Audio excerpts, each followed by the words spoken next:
Hey guys, welcome back to Off the Couch. I'm Dr. Lucan, as always, joined with Timothy Meyer, and we're ending. It's a wrap. It's a wrap. That's it. Yep. Call it done. What comes to mind? Not to like spray it on everybody Yeah, here, right? yeah. But that's it. Guess what? We're done. Yeah.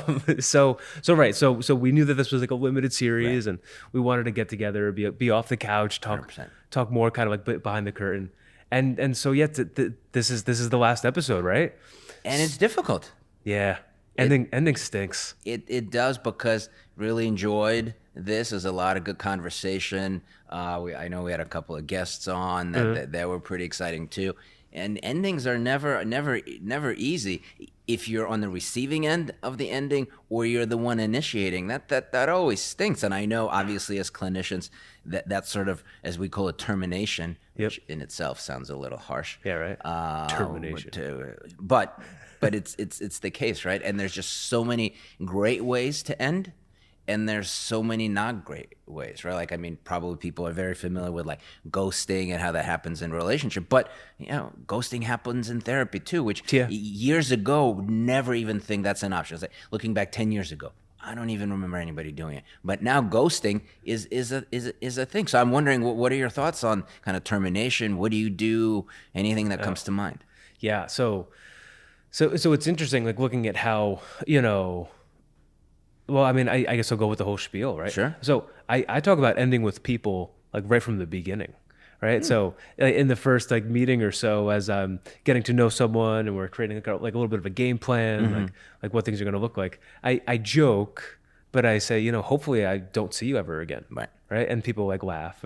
And I say, like, it's not because I won't enjoy working with you, but it's because, honestly, if I never see you again, that means that we did really good work, right? Right, for sure. And so I'm always talking about ending even from the beginning, right? Because I think ending is so important. So I'll actually hit you with something that I tell patients. So have you seen a movie or a TV show with a really good beginning and a really good middle and a really terrible ending? Yeah, for sure. For sure. What comes to mind? The bad ending. Exactly, right? So I always talk about Game of Thrones, right? Because amazing beginning, amazing middle, and the ending was just trash. And I think if you ask anyone who really watched Game of Thrones, they'll agree with you, right? So what do I think of when I think of Game of Thrones? Right. It's the terrible ending, right? And that's the last thing in the world that I want people to have when they think about their time in therapy. Right.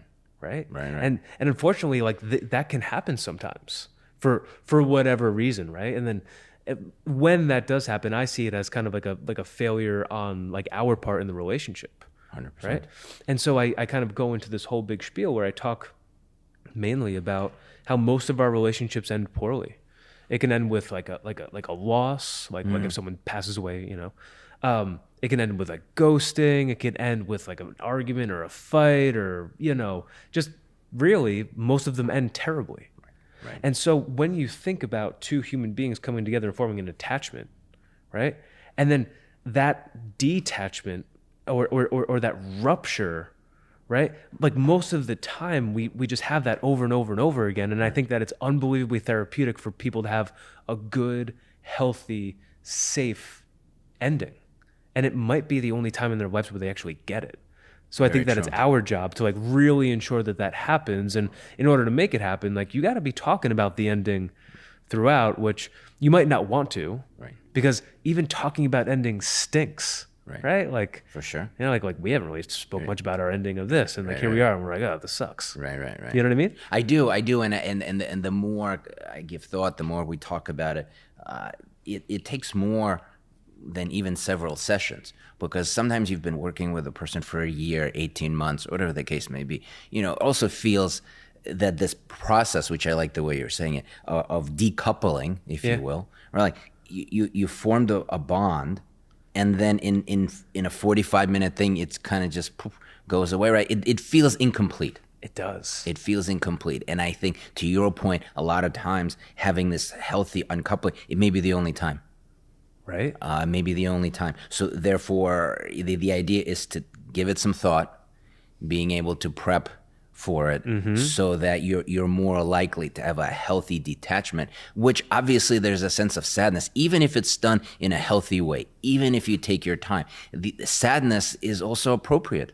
Yeah, that's okay. You know, which I think is just also a lot of people, I think when they think healthy, in my mind, what I'm hearing often is that there's no negative emotion. But that's not true, especially when you're talking about a loss, or decoupling, uncoupling. You know, there has to be an appropriate level of sadness. However, if you do it in a healthy way, allow yourself to grieve, allow yourself to feel sad, you're more likely to compose yourself and move forward in your life, be it from therapy or other relationships, right? Because to your point, resentment and anger is often how a relationship ends. And that's really just another way of saying, well, you didn't really process the end. Exactly, right? And so the cool thing about therapy ending is that you're processing those feelings as they come up too. Right. So right. you know, like as you think about us ending in probably about 4 to 6 weeks or something like that, what comes up for you? And then you hear a lot of like, yeah, I don't know, like it just feels really strange. Like I don't know what things are going to be like. You know, like I'm so used to coming here on Mondays at 2 or you know whatever. And we say, yeah, like that's kind of hard, right? And we have the process, we have the ability to like to work through the process together, which is really, really neat. 100%. And my hope is that like that good, healthy ending with all the feelings being processed and yada, yada, yada, that serves as a little bit of a template going forward for people, for how people end certain things. What are your thoughts, now just to put you on the spot a bit, what are your thoughts on when you're working with somebody weekly and then there's kind of a natural sense of like, well, I think I'm doing well. How about we do it every other week? Yeah. And then from every other week, I think I'm doing well. How about we do a monthly check-in? Because in a way, I could see it as an embedded way to process, you know, that you're doing well, and then we're decoupling. Yeah. On the other hand, I was thinking, but in real life, I'm not sure if relationships work that way, right? You don't really schedule that. So, you know, it's good for therapy, not really sure. I want to pick your brain on that. Like, what are your thoughts on how that translates out? That's a good point. I don't know if it does. Right. I don't know either. But in therapy, I know a lot of people do that. And here's one thing that I think therapists have to keep in mind, right? Like, you know, I think an ending should be an ending. Right. You know, rather than people sticking around. And listen, take this with a grain of salt, please. Right. You know, I'm not saying that it's a bad thing or you shouldn't or whatever, total case by case basis. But, you know, I think maybe sticking around like month to month or like maybe like every 6 weeks, maybe that's just the avoidance of. I was going to say, so I think I'm glad that you're bringing it up because I think you could do it in a healthy way. Yeah. Weekly to every other week to once a month. And then there's a natural end. Or you can go to a month and then you're kind of still tethered. In a non-healthy way because you don't feel comfortable enough to be on your own, so you need the backing. Sometimes it's what you need, sort of like a child, right? Like sometimes you need to hold them when they're walking, but at some point, like you really don't need that. And if you are helping at some point, then that's a problem. Yep. Right. So I think, you know, it's just something to be mindful of as a clinician and hopefully as a client also. You may want to think about, am I really doing it because I really need it?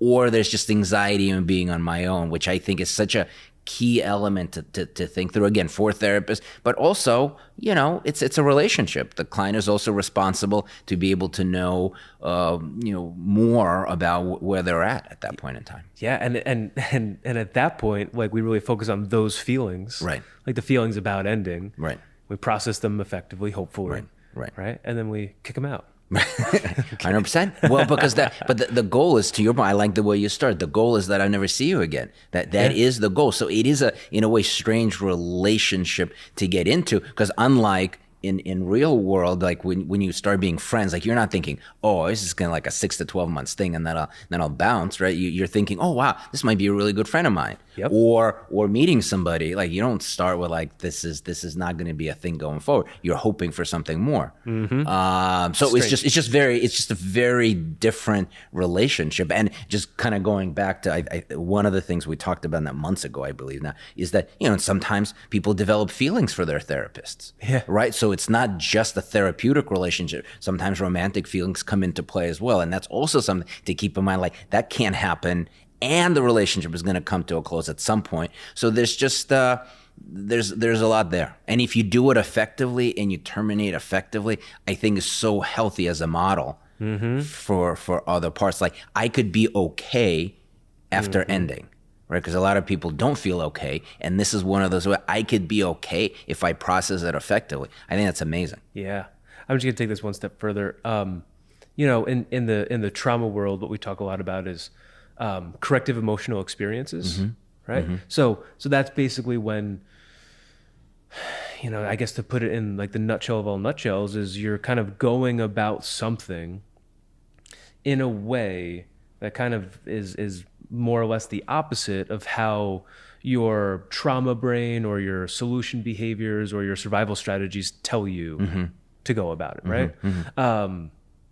Wasn't the best definition, but anyways, going through those experiences is really, really, really important, right? So I like to think that, you know, folks that are dealing with attachment wounds, right? And like those like severed relationships, maybe for like mom and dad or blah, blah, blah, that sort of stuff.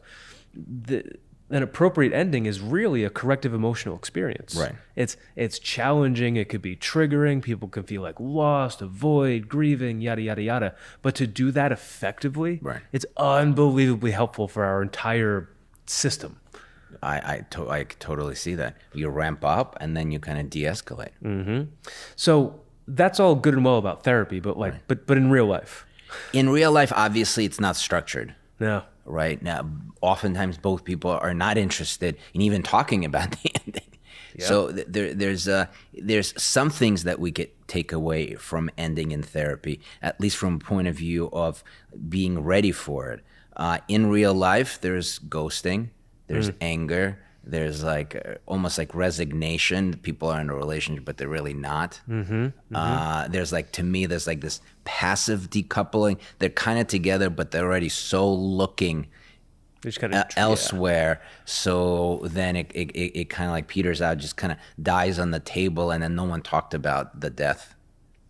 So there's just so many uncontrollable things, right? And also, my point of view, just kind of talking to what you said earlier, that a lot of people have never had a healthy way to end a relationship. So to me, especially kind of doing emotionally focused kind of work with couples, there's just so much there from the relationship to relationship to relationship that's never appropriately processed. So that sense builds of ineffectiveness. It doesn't stay the same, if that makes any sense. So somebody ghosted you here, you ghosted somebody. There was resentment, there's anger in this one, there's more anger in this one. It died, relationship died on the table in this one. You take all that, and that is sort of your repertoire. Yeah. Or a model of how you think relationship ends, right? So the fact that the sixth relationship all of a sudden is going to be healthy is just less likely, right? And when people get together, they don't really know very well about how the other things happen. So this person comes in, here's my repertoire of how I end. This person walks in, here's my repertoire, right? They don't talk about it because they're in love. Yeah. Right? But then it kind of becomes more apparent as the relationship begins to end. Yeah. Yeah, you're 100% right. And, you know, this one guy comes to mind of like I was kind of shocked about like the ending of his relationship. So, he's like an older guy, I don't know, 50s, early 60s, like something like that. And he was talking to me about his relationship with his ex-wife. And he goes, "Oh, I have a phenomenal relationship with her." And I'm like, do you? And he goes, "Yeah, you know, like we have 3 kids together, and you know, we split up when they were around, I don't know, between ages like 5 and 7."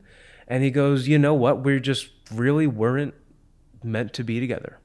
And like, that's okay. Like we had our time together. We thought, you know, what we thought when we were young and we were getting married. But, you know, the two of us, we sort of sat down, and over many months, we sort of agreed that like my needs weren't being met and her needs weren't being met. And, you know, like I don't hate her and she doesn't hate me, and we're phenomenal parents together, and we're going to be phenomenal parents, but we're just not the best for one another. So, you know, she's now married to Bob or somebody, and I'm married to Sally. And yeah, like we're all really cool with it. Wow. Well, that's, I mean, in there, but there's so much goodness in what you just said. Yeah. They took months to talk about it. Yep. They've assessed each other's emotional needs, behavioral needs, whatever, sexual needs, whatever the needs are. Yep. They were able to look through, like, we're not really meeting them. Yep. And also, which I think is okay, and I think a lot of people would look at me weird, like, and I really don't want to put in the effort Yeah. to meet someone else because it's too much and we're just not as compatible and there's no ease to the relationship. Mm-hmm. And I think that's an important thing to keep in mind, because I think a lot of the times when I work with couples, I notice that is it possible for them to meet each other's needs? It's possible. Yeah. But also how much effort that the people have to put in order to fit.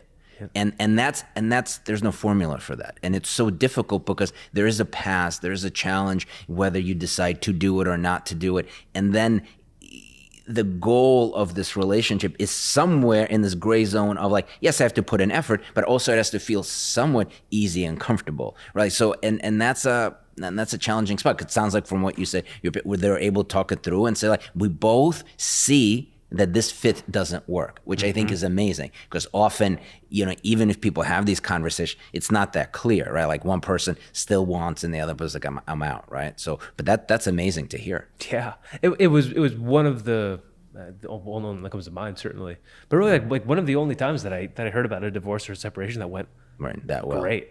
Yeah, that's yeah. So I think we can like use that as a little bit of a model, and really so like what happened there is I think this guy and his ex-wife, they did a really good job processing the loss, Right.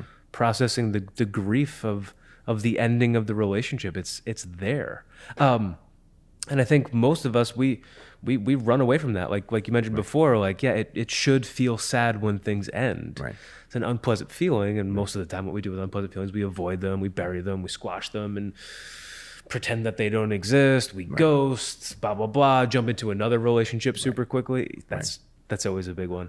And often jumping into another thing I see is that jumping into the relationship as a way to like almost like terminate the other relationship. I don't want to call it self-sabotage, but it's like if I already did this and the other person finds out, then they're gonna break up with me. Sure. Right. So that's also pretty especially like maybe in marriages too, but like I was thinking more like if the relationship is younger. Yeah. Right. Maybe 6 months to like 5 years. Often that's the case because feeling assured by the person who cheated. Like, yes, that's right, this relationship doesn't work. But then this person feels cheated, then they're more likely to break up rather than this sort of more effective, like, we're just not a fit. Yeah. And the wherewithal to have that. Yes, marriages, of course, with kids, the hope is that a lot of people do it the way you just described. But, people in their, 20s, 30s, right? Like when you're, the whole idea is to date a little bit often, right? Like to find out who you are in relationships, find out what works for you. That's why it's also challenging because there's a learning process, right? The thing that you described, like they're more settled, they're married, they have kids. So, there's a little bit of that. When you're younger, part of the breakup is to learn what you like, what you don't like, where you can stretch yourself, where you're not going to stretch yourself. So that process of decoupling to me is actually harder because you truly don't know. If you had like two partners, you really don't know. Am I supposed to put in more effort, less effort? Like where am I with that? So there is this added difficulty. Sure. Like when's enough? And when you're younger and you don't have that much experience, I don't know the answer to that question, right? It's almost like tuning into where you are in your growth and seeing how much effort you want to give and how much effort you don't want to give. Yeah, and it's also kind of funny, right? If you think about the feelings of relationships ending in people, depending on how old they are too, right? Like, there might be like a senior in high school who will come in and he's like hysterically crying, saying, Right. "I'm never gonna find anyone ever again." She was like the most, and they're grieving like, like no tomorrow. Right. And then maybe you see someone like in their late 20s and like they're real down for a week and like hurting, and then you might see someone in their like 30s or 40s, and then they're like, "Well, I got to go to work." Right. You know what I mean? It's people, yeah. So like going through that, like that ending process, like I mean, I guess we could say, like, 1, we might get used to it a little bit. Right, 2, right. it gets a little bit more normal. Maybe 3, we get better to coping with and managing loss. And again, probably not a popular way to say it, but it also becomes less novel and people are more jaded, and the termination process starts halfway through the marriage. Yeah. If we're honest, right? That what usually, when you said the last example, okay, it's over, I got to go to work. Well, because the termination has been happening for many, many, many, many years. So that's why it's not like in that moment the person doesn't care. Probably care deeply. It's just it's been going on for a while. Yeah. So, but yeah, it's challenging because we don't usually sign up to a relationship knowing that it's going to end. As much as people cognitively know, well, probably in my 20s, I'm just going to date a little. But once emotions gets involved, I think it's a lot more complicated, right? Like, oh, maybe this is the one. So I guess my takeaway for some of the listeners would be, first, try to assess what your emotional needs are, behavioral needs are, sexual needs, just to kind of see where this person hits the mark or doesn't hit the mark. 2, if possible, instead of blaming self or the other, just look at it as a fit. Right? I know it might sound a little cerebral, but in fact, to me, that's the way you want to look at it, because you don't want to get lost too much. Like, that's a bad person, or I'm a terrible person. Well, the fit really isn't there. And the third, to me, most complicated, is also noticing like how much growth or effort do I want to put in here, right? Because I work with couples. Most couples come in, well, they're kind of in a way saying we want to grow together, right? Like that's kind of the initial intent often, unless they come in for like they're already done and they want to help to terminate and process and co-parent. Yeah. But generally they come in, they would want to make it work. So to me, this idea of what are my emotional needs? What are my behavioral, sexual, financial, whatever the needs might be, looking at it more as a fit and really asking yourself, how much growth and effort do you want to put into this relationship? Which I think goes kind of unspoken. It says, here's where we're at, but how much do you want to grow in here? How much effort do you want to put in? That's the unspoken things that I would suggest people to focus on. Yeah, I mean, if I have a takeaway, I'm thinking that we should really be thinking about how the ending of a relationship is a loss with grief. Right. And I think that we really need to shine some light on that and grieve and go through the loss appropriately and in a really healthy way. Sure. And if we kind of just like, when there's that detachment and there's all those feelings and we just bury them, ignore them, avoid them, whatever, that's really not doing anything good for us. It's kind of just another attachment wound. And it's just like it's just one more on the heartstrings. It's true, and I'm wondering if some of the viewers and listeners, if you guys can drop some questions to this episode, because I could imagine there's many different views how people see ending. Like even what we talked about, healthy ending, this should be sadness. Yeah, like, right. I'm wondering how many people look and say, well, yeah, there should be a lot of sadness, right? Or they're trying to avoid it, like end it in a perfect way. Okay, yeah, we're all good, thank you, and then I move on. But that's not true. You're supposed to feel sad. Yeah. There is loss. Otherwise, it wasn't really a relationship if there isn't. So what is your mindset when you think about termination? I think that would really inform what people can emotionally lean into and what people don't want to lean into. Kind of to your point earlier, like, what are you avoiding? Are you drinking? Are you going out partying? Are you sitting in your room? Like, how are you? Are you reading and all cerebral now because emotions are too difficult? Like, what is your coping strategy? So I think it's such an important way. And the call to action here would be, think about how ending works for you. Right? Because there's so many endings. We just talked about relationship, work. Sure. Just with your personal trainer, like there's just so therapist, there's just so many different things. Grieving an end to kind of active parenting when the kids go off to college, let's say, right? Like just, we didn't even touch it, but like there's so many different things. So having a frame, a model, a set of how you see endings, I think would be so helpful. And I think it's important, as we talked about it earlier, since we are ending, it is sad. Yeah, right? It is sad. We're ending. This is the last one. We're trying to do it in the most effective way, but it's an end to something. I know. And so it's bittersweet, because we're going to look back at these episodes and we're going to laugh and we're going to be like, oh, like that was cool when these people came in, or I really liked that conversation. But also next week when we're not coming in here, we're going to feel that void.